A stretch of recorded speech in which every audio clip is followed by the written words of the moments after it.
Olá, meu irmão, minha irmã. Mais uma vez está começando para você o programa Voz da Igreja. Muito obrigado por estar conosco mais uma vez neste canal e neste horário. Bebendo da Fonte é o nosso primeiro bloco. Vamos mergulhar no mistério da Palavra de Deus, o Evangelho que vamos meditar neste domingo, o 13º do tempo comum. É o Evangelho de Marcos, capítulo 5, versos 21 ao 43. Marcos é o evangelista deste ano e vamos então fazendo a leitura continuada deste evangelista. Naquele tempo, depois de passar novamente para a outra margem, Jesus estava junto do mar e uma grande multidão ajuntou-se em torno dele. Veio então um dos chefes da sinagoga, chamado Jairo. Ao ver Jesus, caiu a seus pés e suplicava-lhe insistentemente: minha filhinha está prestes a morrer. Vem, impõe as mãos sobre ela, para que ela fique curada e viva. Jesus foi com ele. Uma grande multidão o acompanhava e o comprimia. Estava ali uma mulher que por 12 anos sofria de hemorragia. Havia padecido muito nas mãos de vários médicos. Tinha gastado tudo o que possuía e, em vez de melhorar, piorava cada vez mais. Tendo ouvido falar de Jesus, ela entrou na multidão e por detrás tocou no manto dele, pois pensava: se eu conseguir tocar em suas vestes, ficarei curada. E imediatamente a hemorragia estancou e a mulher sentiu no corpo que estava curada de seu mal. Percebendo que uma força saíra dele, Jesus logo se voltou no meio da multidão e perguntou: quem tocou minhas vestes? Seus discípulos disseram: tu vês essa multidão que te comprime e perguntas: quem me tocou? Ele olhava em redor para ver quem o havia tocado. A mulher, tremendo de medo, ao saber o que lhe havia acontecido, veio, caiu-lhe aos pés e contou-lhe toda a verdade. Jesus então disse-lhe: filha, a tua fé te salvou. Vai em paz e fica curada de teu mal. Jesus estava ainda falando quando chegaram alguns da casa do chefe da sinagoga, a quem disseram: tua filha morreu. Por que ainda incomodas o mestre? Ao ouvir a notícia, Jesus disse ao chefe da sinagoga: não tenhas medo, crê somente.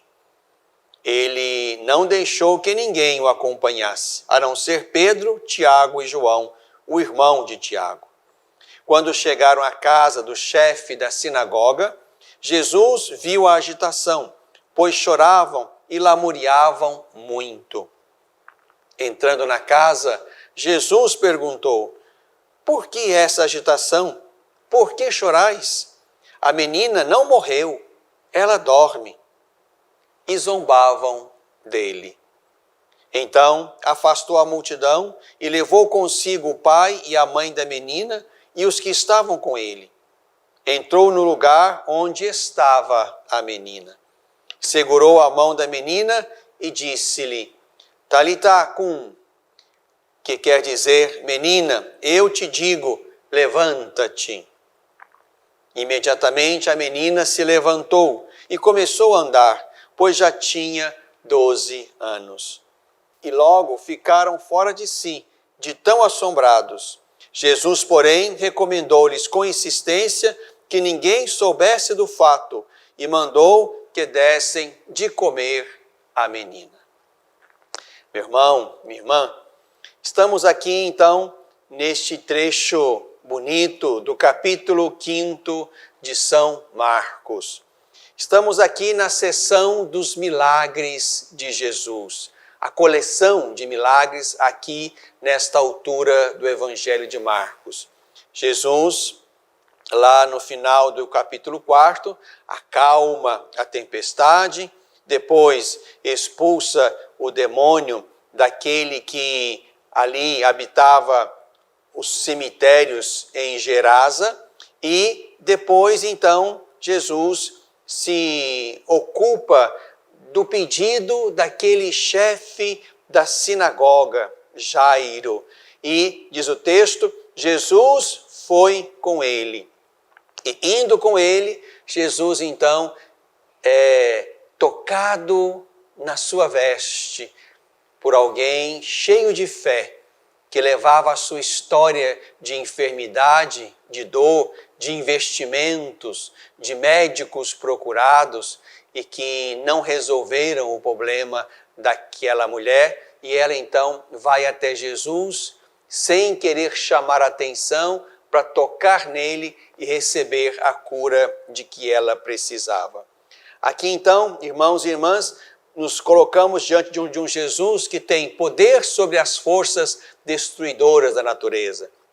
Jesus que tem poder sobre o demônio e exorciza daquele homem que ali habitava a região dos mortos, então exorciza daquele homem o demônio e lhe devolve a paz e o equilíbrio interior, a liberdade da alma. Depois, então, Jesus se dirige à casa de Jairo e no caminho cura a hemorroíça. Aqui estamos, então, diante de um Jesus que quer colocar ordem nas desordens que o pecado e o mal instalaram em nós e na natureza. Jesus é aquele que, portanto, que agindo em benefício, em favor da humanidade, quer mostrar esse amor misericordioso de Deus na direção dos seus filhos e filhas. É importante percebermos que Jesus se ocupa de pequenas coisas, se ocupa de grandes coisas. Jesus se ocupa, por exemplo, em outra ocasião, de uma febre, mas também se ocupa aqui de uma mulher, e diz o texto, que há 12 anos sofria de hemorragia. Alguém cuja vida já longamente estava marcada pela enfermidade e pelas consequências dela. Jesus que também aqui vai ao encontro de uma família que se vê diante da morte da sua filhinha de 12 anos e coloca de pé aquela menina. Ao longo dos evangelhos, vamos nos encontrar com uma ação poderosa de Jesus que devolve a vida a uma menina, que é esta aqui, também a um jovem, aquele filho da viúva de Naim, é um texto de Lucas, e também a um adulto, Lázaro. Este é o texto do Evangelho de João. É Jesus, então, que em qualquer momento em que a morte venha para tirar precocemente a vida dos amados de Deus, Jesus impõe a sua palavra, o seu poder, o seu toque de delicadeza. O texto diz que Jesus tomou, segurou a menina pela mão e lhe disse: menina, levanta-te, talitá cum. E aí essa menina fica de pé e retoma a vida. Jesus é aquele, portanto, que tem um carinho especial pela vida humana. É aquele que antecipa nessas reanimações da menina, do jovem e de Lázaro, antecipa aí nessas reanimações o seu mistério de vitória sobre a morte, a sua ressurreição. E é aí que nos encontramos para encontrar resposta para o grande mal, a grande angústia da morte.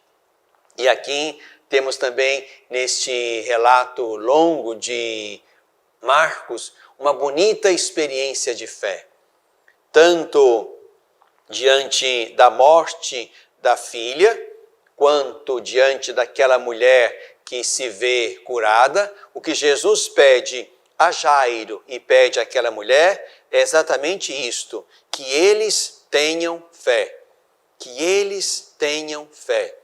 A fé significa reconhecer que Deus pode, Deus é capaz e que Jesus representa o poder de Deus no coração da história, junto daqueles que ali naquele momento estavam esperando uma intervenção, um milagre de Deus em favor de suas vidas.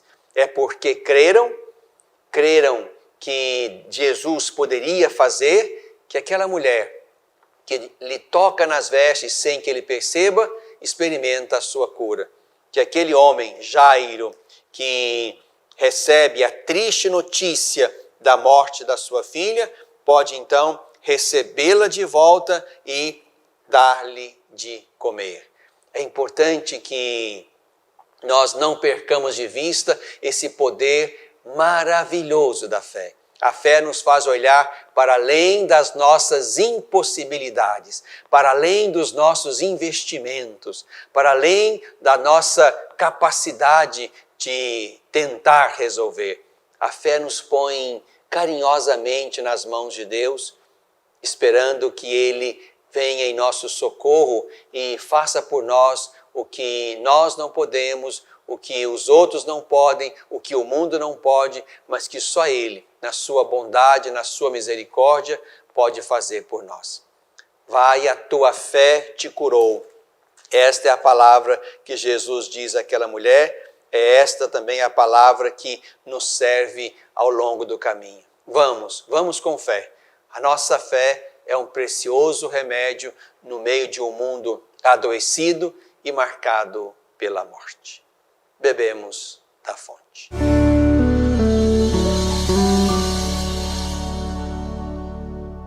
Você sabia que parte do que você paga de imposto de renda pode ser direcionado ao Lar dos Idosos de Divinópolis? É uma maneira bonita de expressar compaixão e de contribuir com os idosos de nossa cidade.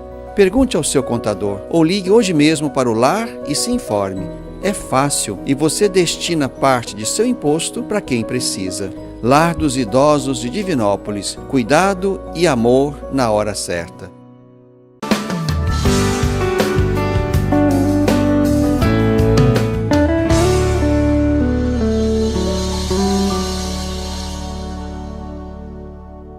No coração deste tempo, este é o nosso segundo bloco do programa Voz da Igreja. No coração deste tempo, estamos no mês de junho, mês dedicado ao Sagrado Coração de Jesus. E, mais uma vez, nos voltamos para este ícone da nossa fé, não propriamente um órgão no corpo de Jesus, mas aquilo que o coração significa, o ser, a alma, a interioridade, a plenitude. Olhamos então para Jesus e aprendemos dele todas as coisas. Neste mês de junho, nós tivemos a graça aqui na Diocese de Divinópolis de celebrar a instituição de alguns seminaristas nos ministérios de leitor e de acólito, como também admitir um deles como candidato às ordens sacras. Queria, a partir deste evento, mencionar um santo e uma intenção particular para a nossa oração. No dia 21 de junho, nós celebramos São Luís Gonzaga, considerado o padroeiro dos seminaristas.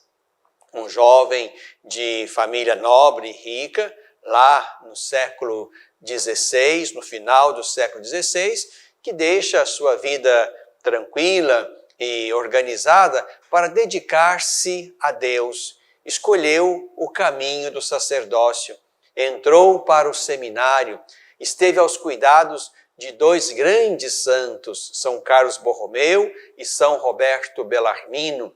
E ali, enquanto estudava e dedicava-se ao cuidado dos enfermos, sobretudo aqueles que foram acometidos da grande epidemia que assolou Roma no final do século XVI, foi ali então que o jovenzinho Luís Gonzaga também contraiu a epidemia e morreu aos 23 anos de idade, ainda no caminho de formação junto aos jesuítas, na companhia de Jesus. Este jovenzinho, então, se tornou um modelo de desejo e de discernimento na direção da vida consagrada a Deus no sacerdócio e, no caso dele, da vida religiosa. Por isso, com esse pretexto de termos celebrado no dia 21 de junho a memória de São Luís Gonzaga e termos 2 dias antes celebrado a instituição dos nossos seminaristas, dos ministérios de leitor e acólito, como também a admissão de um deles como candidato às ordens sacras, queria nesse bloco brevemente tratar com você acerca da vocação para a vida consagrada, a vida de especial entrega a Deus. Particularmente, me permitam aqui delimitar o olhar e o foco sobre a vocação sacerdotal. Nós temos os nossos seminaristas nas 3 etapas de formação, propedêutico, filosofia e teologia. Terminada a teologia, eles vão para o estágio pastoral de 6 meses, morando lá nas paróquias. Depois disso, podem pedir, então, o diaconato, fazem a experiência de 1 ano de diaconato e depois pedem a ordenação sacerdotal. É um longo caminho de discernimento, um longo caminho de identificação do coração ao coração de Jesus. E exatamente aí é que se encontra o sentido deste longo caminho. É o caminho em que cada um deles vai tentando responder com maturidade e com convicção ao Senhor que os chama para a vocação sacerdotal. E ali, desde o caminho inicial do propedêutico, passando pelo caminho do discipulado, da configuração, da síntese vocacional, cada um deles é chamado então a construir o seu sim consciente, livre, seguro na direção do Senhor que chama. Mas queria aproveitar-me deste momento e dessa reflexão para comentar com você, meu irmão, minha irmã, sobre 3 atitudes que julgo importantes nesse foco da vocação sacerdotal. Penso que são coisas que nós precisamos reacender no meio de nós. A primeira coisa é a conversa sobre isto lá no seio das famílias. Seria muito bom que você, papai e mamãe, lá junto dos seus meninos, que estão ainda brincando disto ou daquilo, falando em ser isto ou ser aquilo, que você também, papai e mamãe, perguntasse para eles, por que não ser padre? Por que não ser padre? Essa pergunta, ao que me parece, está ficando ausente nas conversas entre pais e filhos. Por mais que nós, eu e você, sabemos da importância e temos necessidade da igreja e dos ministros da igreja, não está havendo uma atenção assim tão grande, tão permanente e duradoura das famílias em relação a estas vocações. A primeira coisa importante que queria pedir a você, papai e mamãe, é isto. Fale também da vocação sacerdotal aos seus meninos. Pergunte a eles. Não é você quem vai decidir. É Deus quem chama e a resposta é dada a Deus. Mas Deus precisa de um ambiente favorável para que aquele menino, seja na infância, na adolescência, na juventude, para que aquele jovem possa escutar o chamado e sentir que é possível, pelo menos, tentar respondê-lo. Não quer dizer que o primeiro sim signifique um sim definitivo e resolvido. Não. O primeiro sim é um sim para um caminho de discernimento. Muitos entraram e saíram. E felizmente saíram, porque encontraram outros caminhos e se sentiram chamados para outras vocações. Mas o primeiro sim precisa ser dado. E o primeiro sim começa certamente com um ambiente familiar onde se fala disto, onde se conversa sobre vocação, onde se pergunta ao filho sem medo: filho, você já pensou em ser padre? Não deixe de fazer essa pergunta, papai e mamãe. Pode ser que esteja aí o primeiro sinal, a primeira sintonia que Deus fará com o seu filho, a primeira conexão que Deus fará com ele, no sentido de ajudá-lo a pensar nesta possibilidade e escutar o chamado de Deus. Mas há uma segunda coisa importante, meu irmão, minha irmã. Para você também que talvez não tenha filhos, ou para você que já escutou dos seus filhos, ou já percebeu que eles tenham vocação para um outro caminho, mas a nós todos cabe a missão de rezar pelas vocações. Precisamos pedir ao Senhor da Messe que mande operários para a sua messe. Nós, com tristeza, olhamos para muitas dioceses cujos seminários estão fechados. Olhamos para muitas casas de formação, masculinas e femininas, que estão à míngua de vocações. Sobretudo as casas femininas. Estão faltando jovens que queiram, pelo menos, experimentar o que seja a vida de comunidade no caminho de formação. Precisamos rezar, então. A minha prece e a sua prece pelas vocações é uma prece importante e oportuna. É Deus quem chama, mas como dizia São João Paulo II, a vocação é a resposta de Deus a uma comunidade que reza. Então vamos rezar. Quando você for rezar o seu terço, quando você for colocar as intenções da sua Eucaristia, quando você for fazer as suas orações pessoais, inclua aí uma prece pelas vocações religiosas, sacerdotais, masculinas e femininas também, onde estão as muitas possibilidades de vida religiosa, os muitos carismas. Vamos rezar para que Deus continue chamando homens e mulheres para as muitas formas de especial consagração. Precisamos reagir a uma grande limitação e restrição e diminuição de vocações. Precisamos reagir com a nossa prece insistente ao Senhor que chama. Mas há ainda uma terceira coisa importante, e acho que preciso dizê-la e convidar você também a reagir nessa direção. Precisamos reorganizar nas comunidades, nas paróquias, as equipes vocacionais paroquiais. A pastoral vocacional precisa funcionar desde a base. Essa equipe vocacional paroquial é aquela que ali vai se reunir regularmente para rezar, para fazer um trabalho vocacional, para organizar uma missa vocacional, para ser um ponto onde os interessados, meninos e meninas, possam procurar algum tipo de informação.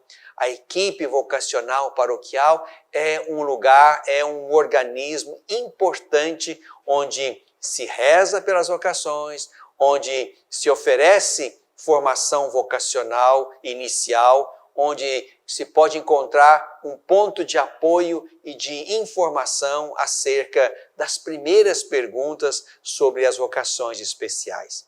Que aí também na sua comunidade, quem sabe pela sua iniciativa, se organize uma equipe vocacional paroquial que vai servir ao serviço vocacional.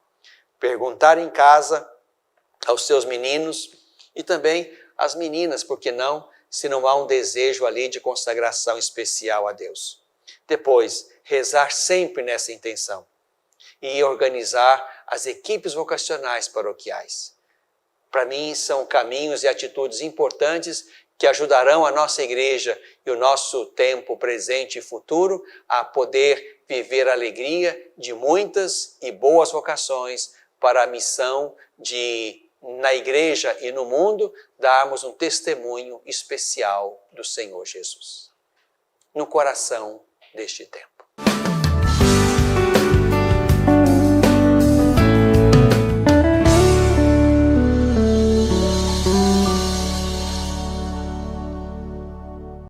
Às vezes, tudo que uma criança precisa para superar uma tempestade em sua vida familiar é encontrar um lar provisório.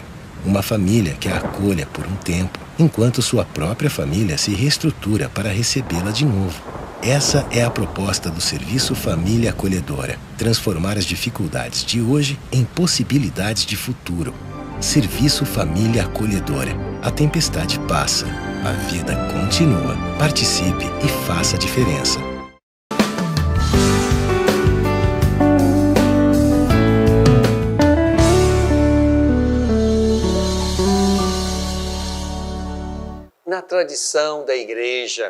Na tradição da igreja há muitas e belas orações, também orações vocacionais. E quero, neste último bloco, partilhar com você uma dessas orações vocacionais.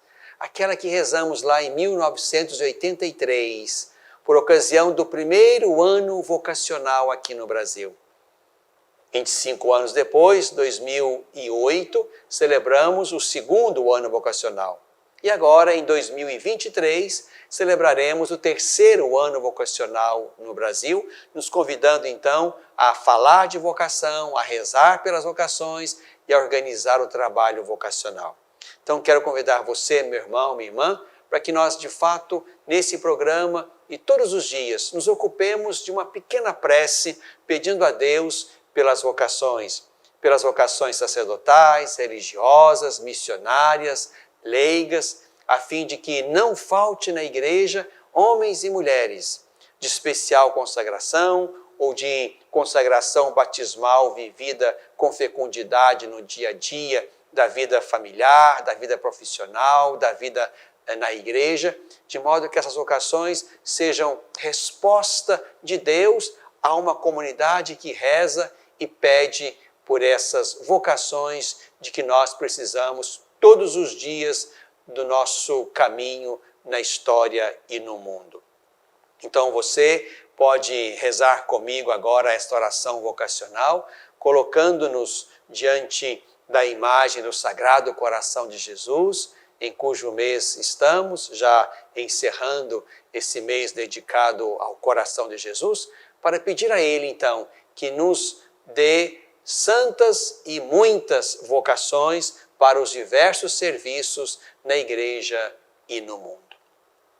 Senhor da messe e pastor do rebanho, faze ressoar em nós teu forte e suave convite, vem e segue-me. Derrama sobre nós o teu Espírito, que ele nos dê sabedoria para ver o caminho e generosidade para seguir tua voz. Desperta nossas comunidades para a missão. Ensina nossa vida a ser serviço.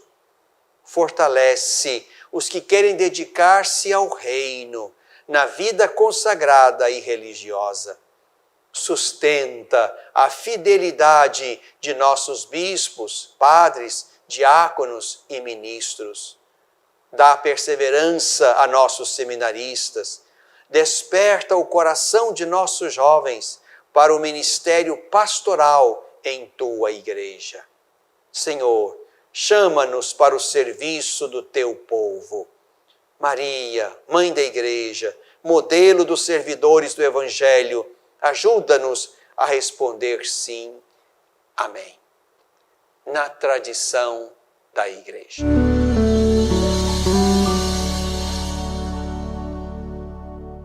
Você sabia que parte do que você paga de imposto de renda pode ser direcionado ao Lar dos Idosos de Divinópolis? É uma maneira bonita de expressar compaixão e de contribuir com os idosos de nossa cidade. Pergunte ao seu contador ou ligue hoje mesmo para o lar e se informe. É fácil e você destina parte de seu imposto para quem precisa. Lar dos Idosos de Divinópolis. Cuidado e amor na hora certa.